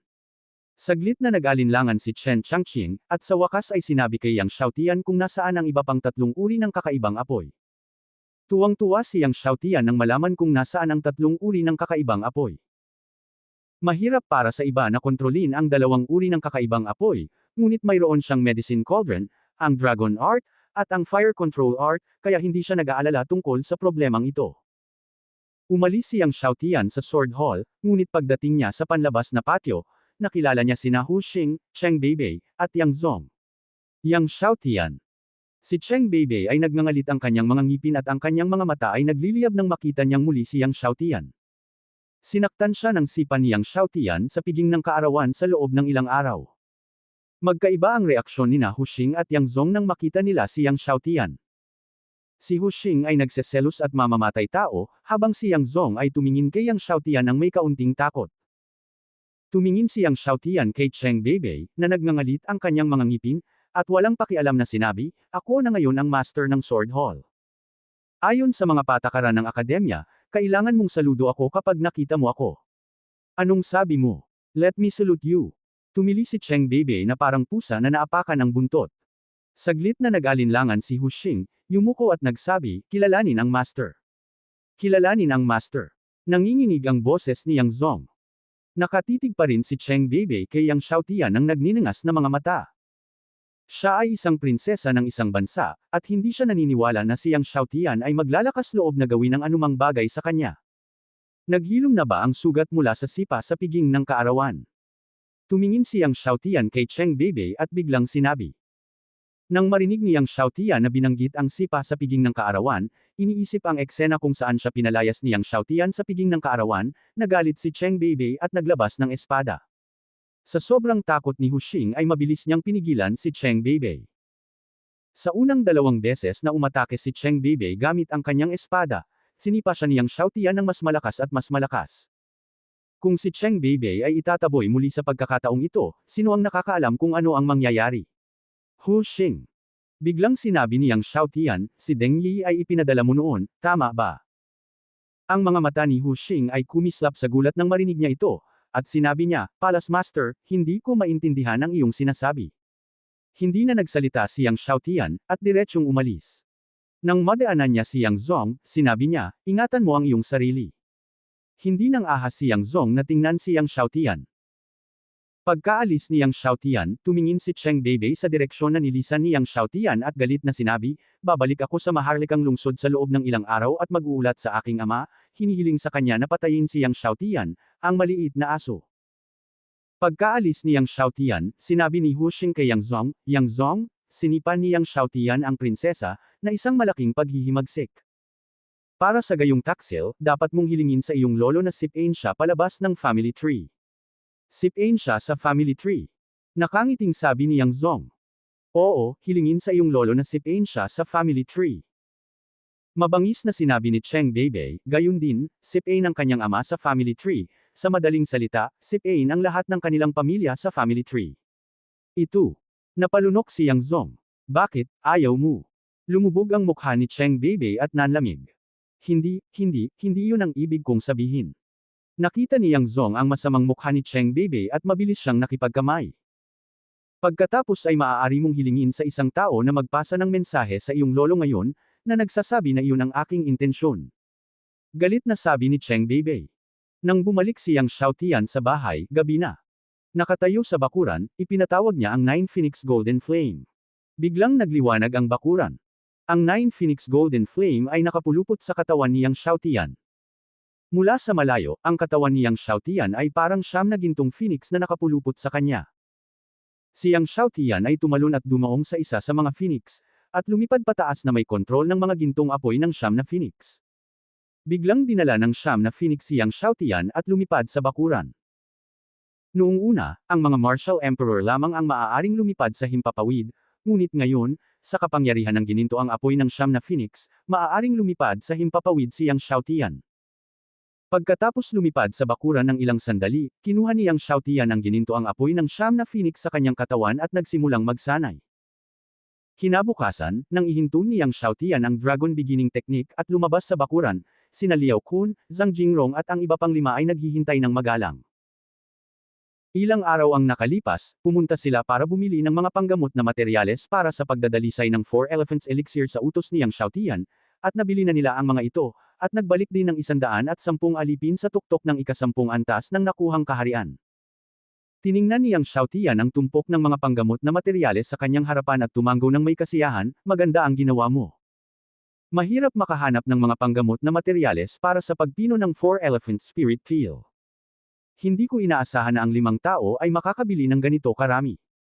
Sa sobrang daming medicinal materials, sapat na para magpino siya ng 1 buwan. Pagkatapos, binigyan ni Yang Xiaotian sina Liao Kun, Zhang Jingrong at ang iba pang 5 tao ng top grade 4 Elephant Spirit Peel bawat isa. Si Liao Kun at ang iba pang 5 ay labis na nasasabik na makita na ito ay isang top grade na 4 Elephant Spirit Peel, at yumuko upang pasalamatan si Yang Xiaotian. Sinuri ni Yang Xiaotian ang 110 alipin sa tuktok ng ika-10 antas ng nakuhang kaharian na ibinalik sa oras na ito. Pareho sila sa nakaraang batch, at magaling din sila. Si Yang Xiaotian ay mas nasiyahan sa kakayahan ni Liao Kun at ng iba pang 5 tao na gumawa ng mga bagay. Susunod, hinayaan niya ang mga aliping ito na lunukan ang mga kinokontrol na table tasks, at pagkatapos ay itinuro sa kanila ang mga kasanayan, at hiniling kay Ali at sa iba pang 2 na ayusin ang tirahan para sa mga aliping ito. Nang walang sagabal sa Urban Construction Bureau, matapos ang ilang araw na pagsasaayos, ang 3 bahay ay ganap na nabuksan, at ang mga bahay sa kaliwat kanan ay naayos na. Gayunpaman, sa 110 pang mga tao, naramdaman pa rin ni Yang Xiaotian na maliit ang bahay, kaya't hiniling niya kay Ate Ali at sa iba pa na subukang bumili ng kalapit na bahay mamaya. Pagkatapos, sinimulan ni Yang Xiaotian na pinuhin ang pinakamahusay na likidong espiritu ng pagbuo ng pundasyon. Sumasakit ang ulo niya sa pag-iisip tungkol sa pagdadalisay ng 110 bahagi ng pinakamahusay na foundation building spirit liquid para sa mga bagong binili na alipin. Tila kailangan niyang sanayin ang ilang mga pharmacist. Kung hindi, siya mismo ang gagawa nito kapag ang mga tagapaglingkod ay nangangailangan ng mga table tasks sa hinaharap, na isang pag-aaksaya ng oras. Pagkatapos ng 2 araw ng walang humpay na pagsisikap, 110 na bahagi ng pinakamahusay na foundation building spirit liquid ang sa wakas ay napino. Pagkatapos ay nagsimulang magsanay si Yang Xiaotian ng Stone Sword Technique. Bagamat lubos niyang naintindihan ang mga pamamaraan ng espada ng 100 espadang bato, hindi mataas ang kanyang kaharian. Ang mga naintindihan niya sa bandang huli ay lahat ay nasa maliit na larangan ng tagumpay, kaya sa susunod ay isasagawa niya ang lahat ng 100 diskarte sa espada hanggang sa perpektong kaharian. Kasabay nito, gusto niyang isama ang 100 Sword Technique at isagawa ito sa 100 Sword Formation. Pagkatapos, kahit na maraming martial kings ng una o ikalawang antas ang kanyang kaharipan, hindi siya matatakot. Sa isang kisap mata, kalahating buwan na ang lumipas. Sa kalahating buwang ito, halos buong araw ay nag-practice si Yang Xiaotian ng 100 Sword Technique. Ang unang 30 espada ay naisagawa sa perpektong kalagayan, at ang huling 70 espada ay lahat ay pumasok sa mahusay na katayuan ng tagumpay. Gayunpaman, mayroon pa ring ilang distansya mula sa pagiging perpekto. Kasabay nito, bumili si Yang Xiaotian ng ore refined iron at ginamit ang 9 Phoenix Golden Flame para pinuhin ang 100 super spiritual weapon na mahahabang espada. Sa ilalim ng kontrol ni Yang Xiaotian, ang daang super espiritual na sandata na mahahabang espada ay naging isang sword dragon, lumalangoy at umaatake sa bakuran. Minsan ito ay naging Sword of the Earth, minsan naging Sword of the Wild Thunder, at minsan ay naging Sword of Life. Minsan ito ay ang sword technique ng Fiery Sun at ang sword technique ng Cold Moon. Kinokontrol ni Yang Xiaotian ang 100 swords at nagsanay ng 100 sword technique. Walang pagkakamali sa isang pangungusap, isang post, isang nilalaman, isang anim, isang siyam, isang libro, isang bar, tingnan mo. Sa looban, kumikinang ang mga espada. Nagsalitan ang nagliliyab na araw at ang malamig na buwan. Sumabog ang kulog at bagyo. Sa una, kinokontrol ni Yang Xiaotian ang 100 swords upang magsanay ng isang set ng swordsmanship, at pagkatapos ay nagsanay ng isa pang set ng swordsmanship, ngunit isang araw mamaya, sinubukan niyang kontrolin ang 100 swords upang magsanay ng 2 swordsmanship sa parehong oras. 50 mahabang espada ang nagsanay ng isang espada, at ang iba pang 50 mahabang espada ay nagsanay sa pangalawang espada. Gayunpaman, ang pagsasanay ng 2 espada sa parehong oras ay nangangailangan ng 2 isip at maraming pagsisikap. Pagkalipas ng 2 araw, pagkatapos na maging bihasa si Yang Xiaotian, sinimulan niyang kontrolin ang 100 Swords upang magsanay ng 3 eskrima sa parehong oras. Sa ganitong paraan, makalipas ang kalahating buwan, na-control ni Yang Xiaotian ang 100 Swords upang magsanay ng 5 espada ng sabay. Ang 5 swordsmanship, na nagbabago sa kapangyarihan ng 5 elemento, ay napakalakas na maaari itong ilarawan bilang nakakatakot. Habang nagsasanay ng 100 swordsmanship, sinubukan ni Yang Xiaotian na turuan si At Ali na pinuhin ang gamot. Ang ikinagulat ni Yang Xiaotian ay si At Ali at ang dalawa pa ay may malakas na kaluluwang kapangyarihan. Sa ilalim ng kanyang pagsasanay, mabilis na naramdaman ng dalawa ang apoy ng langit at lupa sa loob ng 20 metro sa kanilang paligid. Bukod dito, si Ate At Ali ay may napakataas na talento sa alchemy. Sa loob lamang ng 1 buwan, napino na nila ang isang mid-grade foundation building na espiritual na likido. Kahit na ang middle grade na produkto ay malayo pa rin sa mga kinakailangan ni Yang Xiaotian, ito ay mahalaga na. Gayunpaman, si Yang Xiaotian ay bumibili ng mga alipin, nagpapalawak ng kanyang bahay, at bumibili ng mga materyales sa pagdadalisay kamakailan. Ang 650,000 yuan na kinita niya sa pagbebenta ng mga table tas noong nakaraan ay halos naubos na, kaya pumunta si Yang Xiaotian sa Fengyan business sa gabi. Mahigit 1 buwan na mula noong ibenta ni Yang Xiaotian ang pinakamahusay na Dragon at Tigre Elixir noong nakaraang pagkakataon. Sa buwang ito, hinihintay ni Wen Jingyi si Yang Xiaotian at ito ay napakahirap at masakit. Nang makitang paparating na si Yang Xiaotian, halos mapaiyak siya sa tuwa, "Lord Long, nandito ka na." Noong nakaraang pagkakataon, hiniling ni Yang Xiaotian sa kanilang negosyo na maghanda ng 1 milyong ginto sa kalahating buwan, ngunit mahigit 1 buwan na ang lumipas. Nang makita si Wen Jingyi na umiiyak sa tuwa, tumanggo si Yang Xiaotian at nagsabi, "Nagsasanay ako ng espada kamakailan at nakalimutan ko ang oras." Pagkatapos ay inilabas niya ang 10 pinakamahusay na Dragon at Tigre Elixir na inihanda niya ng maaga. Tiningnan ni Wen Jingyi ang bote ng jade sa kanyang harapan at isa-isang binuksan ito gamit ang nanginginig na mga kamay ng jade. Sa tuwing magbubukas siya ng bote, nanginginig ang puso niya. Nang buksan niya ang lahat ng mga bote ng jade, ang kanyang puso ay hindi lamang nanginginig, ngunit sumasabog. Hindi nakakagulat na si Wen Jingyi ay nasa sabik. Alam mo, kahit na ang ilang maharlikang pamilya sa buong bansa ay maaaring hindi maitago sa mga natatanging dragon. Sa lahat ng mga bote ng jade sa kanyang harapan, lahat sila ay kakaibang Dragon Tiger Spirit. Top 10. Tuwang-tuwa si Yang Xiaotian, at ang nanginginig na si Wen Jingyi ay kalmado. Sa loob ng mahigit 1 buwan, mayroong 30 o 40. Sa una, gusto niyang ibenta ang lahat ng higit sa 30 Dragon Tiger Lingdan, ngunit kung isa sa alang-alang na ang Fengyan Commercial Bank ay hindi maaaring kumita ng napakaraming pera ng sabay-sabay, magbebenta muna siya ng 10. 10 isa ay sapat na para sa kanya upang gumastos ng 1 buwan. Handa na ba ang pera? Anong sabi mo dyan? Sabi ni Yang Xiaotian.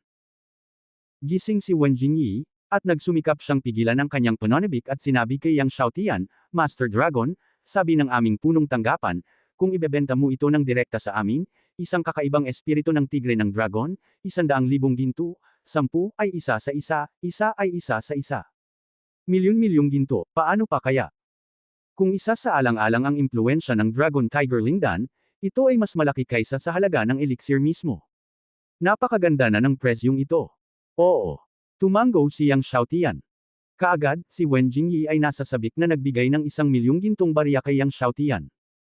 Sinulyapan ito ni Yang Xiaotian at kinuha ito. "Adult, plano naming i-auction itong 10 kakaibang Dragon Tiger Spirit dresses makalipas ang 1 buwan. I wonder if you can invite you to come." Tuwang-tuwang tanong ni Wen Jingyi. Makalipas ang 1 buwan, ito ay ang paligsahan ng parmasyutiko. Sa oras na iyon, mayroong hindi mabilang na mga parmasyutiko sa Shanghai Kingdom, at ang malalakas ay nagtipon sa Shenzhen City. Pinili ng Fengyan Commercial Bank na gumawa ng na-auction na Dragon Tiger Lingdan sa panahon ng paligsahan ng pharmacist, at ang epekto ay mas mahusay. Hindi na kailangan. Umiling si Yang Xiaotian. Sa totoo lang, wala siyang interes sa auction na ito.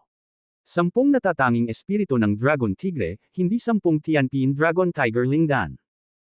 After 3 years, nirefine niya ang Dianpindan medicine, baka pumunta siya sa eksena para makita ang auction.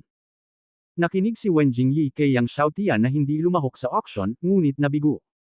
Kung makakarating si Lord Long sa auction, mas magiging sikat ang auction.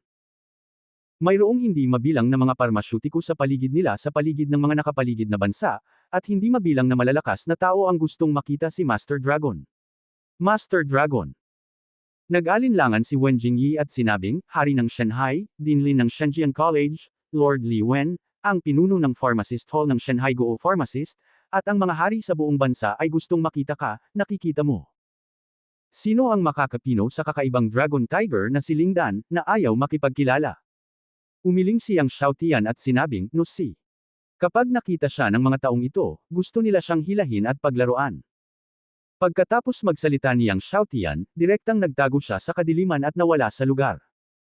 Gayunpaman, nang umalis, hiniling niyang Xiaotian ang kabilang partido na maghanda ng 1,000,000 yuan sa isang buwan mamaya. Matagal na namatay si Wen Jingyi, isa pang 1,000,000 dolyar.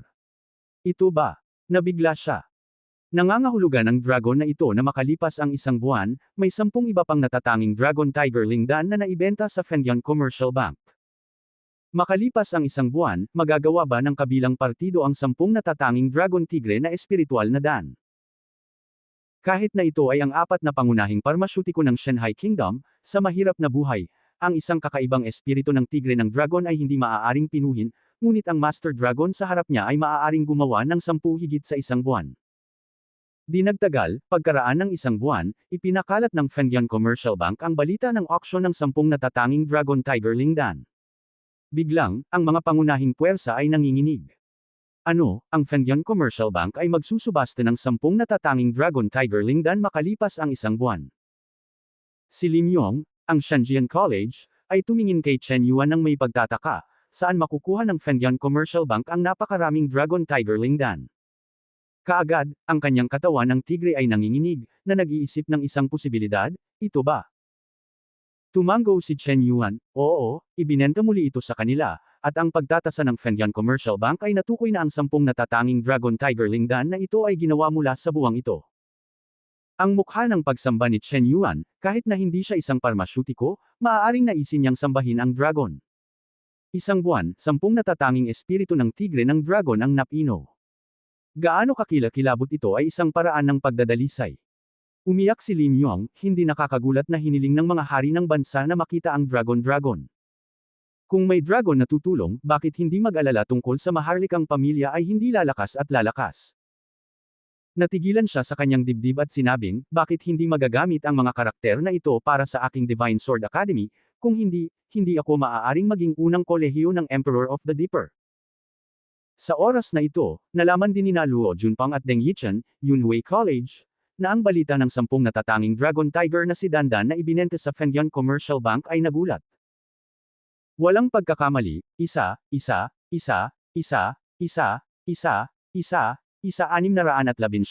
isang libro, isang libro. Sabi ng Dean, gusto niyang pumunta ng personal sa Sword City. Sabi ni Luo Junpang. Ano, personal na dumating sa Sword City ang Dean? Nagulat si Deng Yichen. Kung walang importanteng bagay, hindi aalis sa kolehiyo ang kanilang Dean.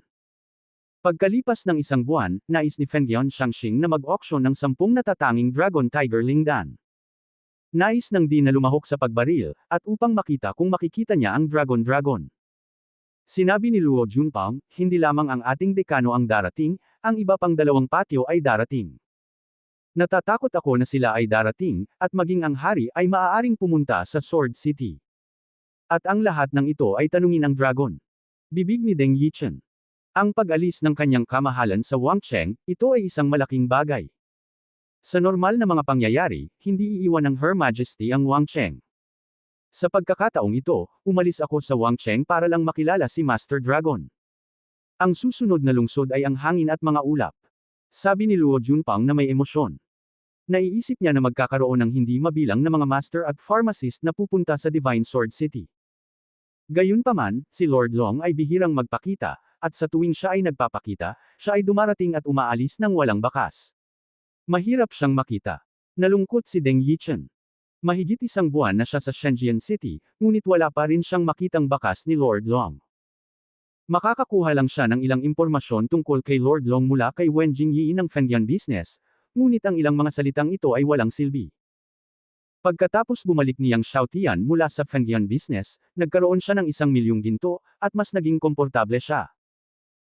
Kinabukasan, ipinatawag niya sina Liao Kun, Zhang Jingrong at ang iba pang 5 tao at hiniling sa kanila na magpatuloy sa pagbili ng maraming bilang ng mga alipin sa tuktok ng ika-10 antas ng nakuhang kaharian. Ngayon, mayroon na siyang 300 alipin sa ilalim ng kanyang utos, at lahat sila ay nakalusot na sa likas na kaharian, ngunit sa palagay niya ay napakaliit pa rin ito. Kasabay nito, hiniling niya kay At-Ali na ipagpatuloy ang pagbili ng mga bahay sa paligid. Nang marinig ni At-Ali at ng iba pa na pinakiusapan sila ng Young Master na ipagpatuloy ang pagbili ng mga bahay sa paligid, hindi nila napigilan ang kanilang mga labi.